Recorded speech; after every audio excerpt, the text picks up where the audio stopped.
Assalamualaikum warahmatullahi wabarakatuh. Waalaikumsalam. Gimana ibu-ibu kabarnya, sehat semua nggih?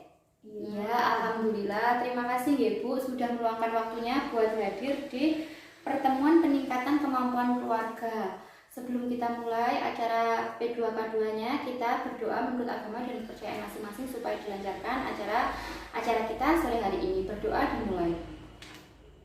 Berdoa selesai.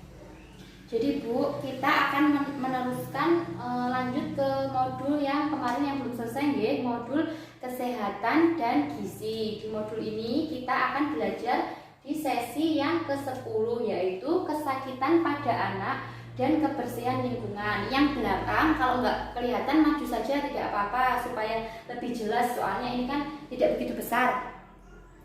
Jadi di sini kita akan mengenal penyakit diare dan pencegahannya.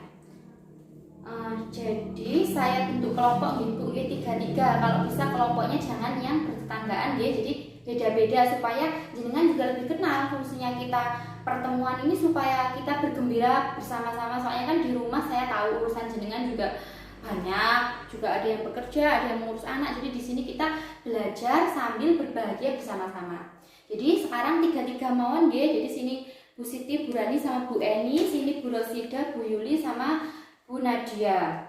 Jadi saya akan kasih jenengan pertanyaan, nanti tolong didiskusikan dengan temannya itu ya. Saya kasih waktu 3 menit. Jadi pertanyaannya ini mengenai diare nih Bu. Tolong dicatat ya. Ayo yang nggak bawa buku, kemarin sudah saya ingatkan kan buat bawa buku. Jadi sekarang pertanyaannya yang nomor 1, menurut Ibu apa yang menyebabkan anaknya jenengan terkena diare? Terus yang pertanyaan kedua nggih Bu, dengarkan nggih Bu. Oh nggih. Jadi pertanyaan yang nomor 2, bagaimana Ibu bisa tahu kalau anaknya terkena diare? Pertanyaan yang nomor 3, biasanya yang jenengan lakukan itu apa Bu kalau anaknya terkena diare? Ampun nggih, saya lanjutkan ke nomor 4 nggih. Apa yang terjadi jika diare tidak diobati? Jadi kalau anak kita diare kalau nggak segera diobati itu apa? Nanti jadinya seperti apa? Terus yang terakhir pertanyaan nomor 5, bagaimana cara mencegah supaya anaknya jenengan terhindar dari penyakit diare? Saya kasih waktu 3 menit ya, silahkan diskusi. Nanti ada perwakilan yang saya tanyai buat mengemukakan pendapatnya. Silahkan Bu. Sampun nggih? Kalau sampun coba sinten? Bu Rani, nggih Bu Rani. Kuatan penting ya nomor 1. Menurut Bu Rani apa yang menyebabkan anaknya Bu Rani itu bisa terkena diare? Makan jajan sembarangan. Iya, benar sekali Bu. Bisa makan karena kan namanya anak-anak ya, makan apa aja jajan tuh dibeli. Jadi bersih apa tidaknya. Terus yang kedua itu bagaimana Ibu itu tahu kalau anaknya itu terkena diare? Sehari buang air besar 5 kali, Mbak. Oh iya, sehari buang air besarnya sampai 5 kali ya Bu ya. Biasanya kan kalau normal kan 1 kali. Terus biasanya yang jenengan lakukan apa kalau anaknya Bu Rani itu diare? Kasih oralit. Oh, dikasih oralit, iya bisa juga. Terus kalau anaknya diare kalau nggak sekedar diobati itu yang terjadi apa Bu? Pingsan kalau enggak lemes. Oh, pingsan kalau nggak lemes gitu nggih ya. Bisa saya tampung dulu pendapat jenengan. Terus yang selanjutnya, bagaimana caranya jenengan biasanya menurut pengalaman yang sudah-sudah kalau anaknya jenengan itu biar nggak terkena diare lagi, biar nggak terulangi lagi? Kasih makanan bergizi. Dikasih makanan yang bergizi. Jadi tolong ya yang belakang didengarkan supaya nanti tahu, apalagi ibu-ibu yang muda yang anaknya masih baru lahir, supaya tahu cara mengenal penyakit diare pada anak itu seperti apa. Ini saya lihatkan film nggih Bu, tolong disimak nggih filmnya.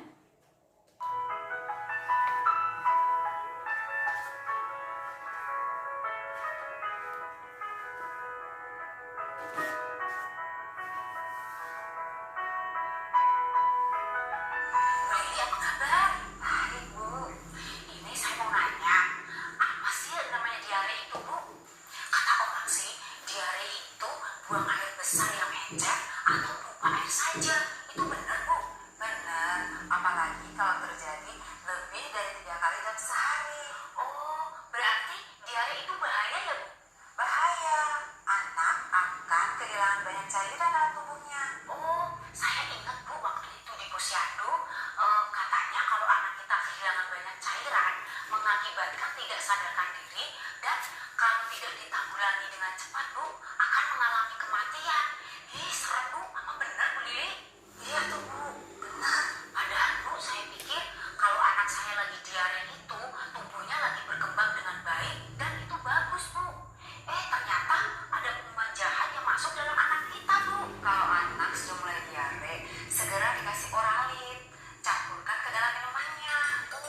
Boleh nggak dikasih cairan lain seperti air kelapa, jus buah, atau kuah sayur? Bisa kan Bu Lili? Boleh.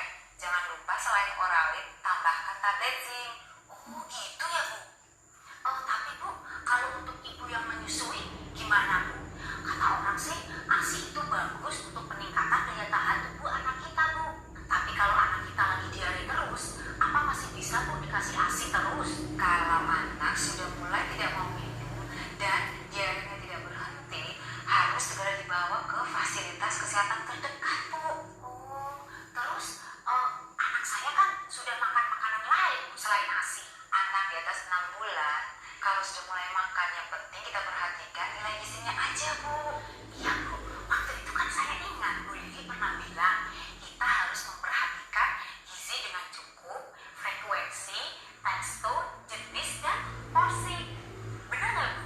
Iya Bu, jangan lupa peralatan makannya harus bersih dan minum air yang sudah dimasak sampai mendidih. Jadi kita harus benar-benar jaga agar kita tuh bebas dari kuman Bu. Jadi Bu, agar penyakit tidak mudah menyebar dan keluarga kita sehat, kita harus menjaga kebersihan diri, termasuk mencuci tangan dengan sabun dan kebersihan lingkungan rumah kita Bu Lili. Itu maksudnya penyehatan lingkungan ya Bu, seperti pengelolaan sampah dan penyediaan sarana pembuangan air limbah Bu. Iya, saatnya bersih-bersih dan gotong royong Bu. Ya udah Bu, besok kita ajak tetangga-tetangga kita untuk gotong royong bersih-bersih ya Bu. Iya, ayo. Sampun nggih Bu, sampun jelas? Atau perlu saya jelaskan lagi? Saya jelaskan sekali lagi nggih Bu. Tadi yang belakang kelihatan nggih videonya? Kelihatan. Jadi di situ tadi ada percakapan dua ibu yang membicarakan masalah diare, bagaimana cara mengatasi diare. Jadi di sini kita lihat flip chartnya ya Bu ya. Mengenal diare dan pencegahannya. Diare adalah buang air besar atau BAB yang encer atau berupa air saja yang terjadi lebih dari 3 kali dalam sehari. Sudah benar tadi jawaban Bu Rani, anaknya katanya sehari buang air besarnya berapa tadi Bu? 5 kali nggih. Biasanya itu lebih dari 3 dan encer. Seperti itu bisa kita katakan sebagai diare. Terus ini untuk ibu yang menyusui, walaupun menyusui kalau diare tetap diteruskan ya, ASI-nya dan MPASI-nya tetap diteruskan. Terus ketika anaknya diare diberikan, biasanya jenengan sudah lebih pinter garam sama gula atau Oralit nih Bu, biasanya Oralit dan tablet zinc sesuai dengan dosis. Kalau diperiksakan di puskesmas atau di bidan biasanya dikasih tablet zinc itu. Terus kalau udah diobatin tetap seperti itu, segera dibawa ke fasilitas kesehatan jika diarenya makin parah ya. Jadi kan tadi Bu Rani juga bilang kalau nanti nggak diobati dengan benar-benar bisa pingsan kan, karena dehidrasi, kekurangan cairan karena ke belakang terus kan anaknya, seperti itu. Jadi cegah diare itu dengan memperhatikan gizi anak. Selain itu menjaga kebersihan serta peralatan makan dan minum itu harus bersih. Jadi minuman untuk airnya itu harus dimasak hingga mendidih. Kalau enggak kan ada bakterinya nanti yang bisa menyebabkan anaknya jenengan terkena diare. Selain itu menjaga kebersihan diri dan lingkungan itu juga penting nggih Bu nggih.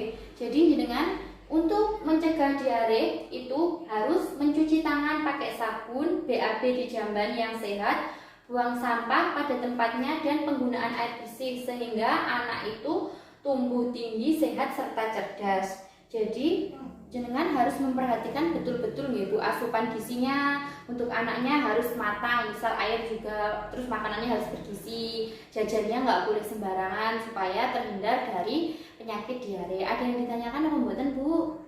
Nggih, mboten wonten.